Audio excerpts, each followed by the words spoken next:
halkan soo istaago maray iqaadeen mawjadihii suugaantii halkan laga mariyay oo ay ka mariyeen rag rug cadaaya oo waaweyn waxaas hadda ka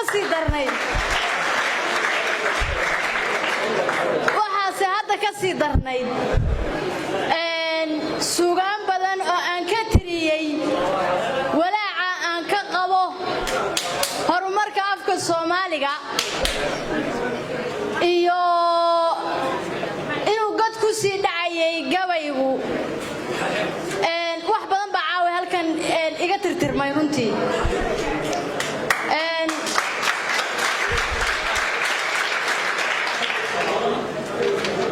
waadi aragteen marar badan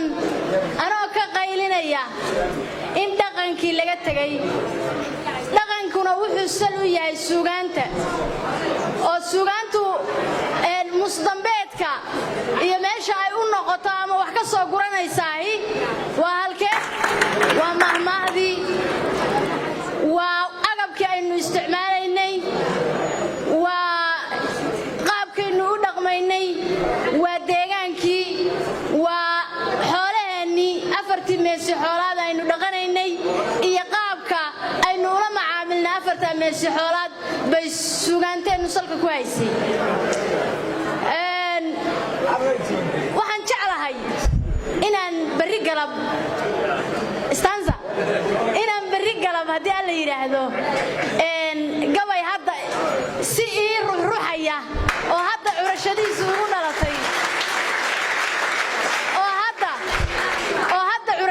ugu dhalatay inaan kaga jawaabi doono barnaamijka quruxda badan oo ay muujiyeen reer Buuhoodle iyo sidoo kale maanso aan horay u tiriyay oo ahayd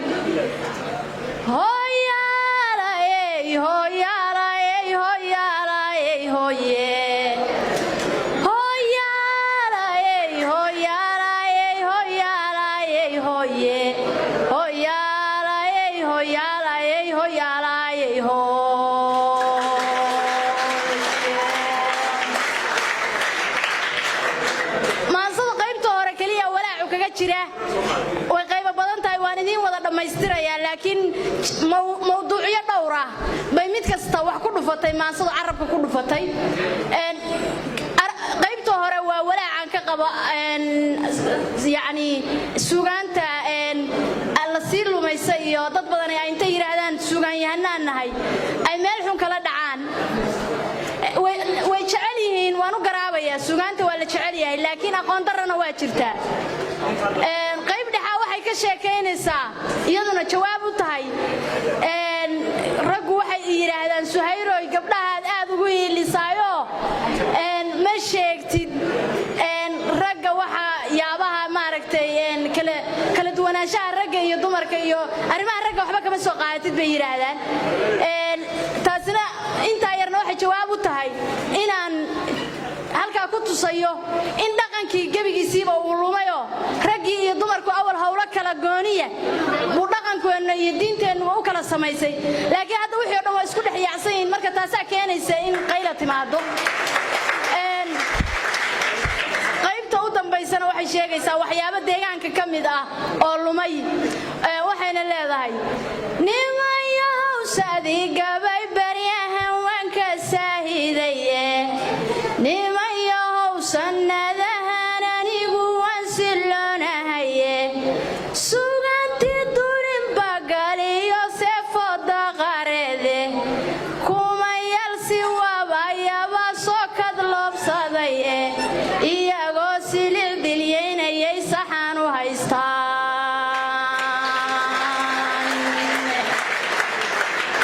sababa aan ku wada noco sayida jiraye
sameeyu aha xalalka saadshaaye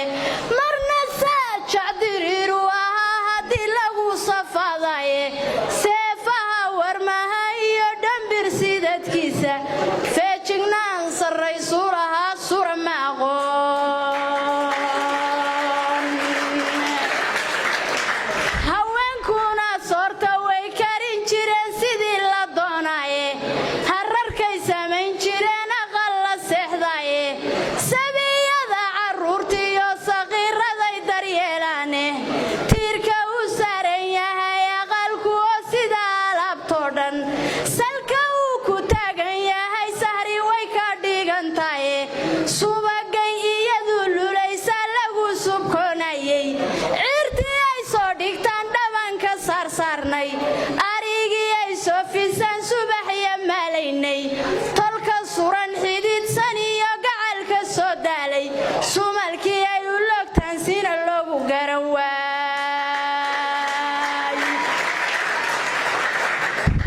afartaa sameeyayee sin maka hinkaadshay sikin mau qabtay anoo surinka doondoonin salaamadii uu lahaa ma maraysu ahaa gabaygu socod kalena waa midaan ku maray soga dhulalkayga sarmaan xanan leecadaad sursuuran saarka dullahoo dhan togog sayrsha balliya siman hara la soo ego saryankii boodada lahaa biciid sarartu goobowday malab saafiya iyo xabag ilig la saarayo intaasoo sabaadka tilo bari samaadkiya saf kaliya lagama helo saad u aragteene iyana waa sumadii dayaca sabab ahaanteede soomaalay ka dhidhiya dhaqanku waa sulay berigaan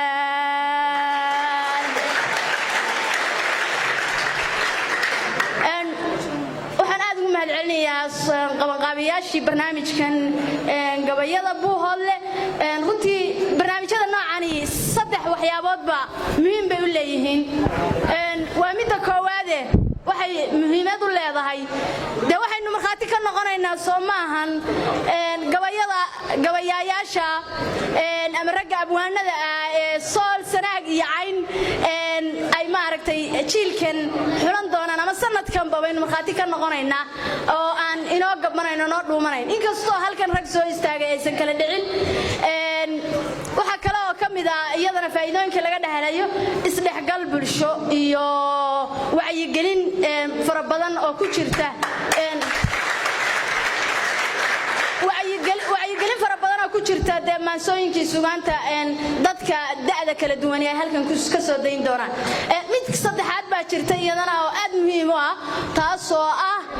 carin weeye dadka sugaan baa ku wada jirta mid hibe loo leeyahay iyo mid barashadeedu ay ku weynayd oo aad u jecel labaduba sugaanta tirada badani waxay sababaysaa in dareenka qofku uu kor u kaco oo halkaasi ama silsilada ka bilowdaan isla goobtan ama se qofka caawa markuu seexdo ay sugaani soo mirto runtii way igu dhacday anigu haddaba saacadanba haddaba maanta ruuxaysa mid hore oo jirtana waxaa jidhay waxaa jirtay hadda ka hor maraan ka qayb galay barnaamij suugaan sidan oo kale looga tirinayay silsilad baa jirtay suugaaneed socotay oo rag hore odayaal ay tiriyeen jaacadda bariga afrika qaybteeda boosaasaa barnaamijka lagu qabanayay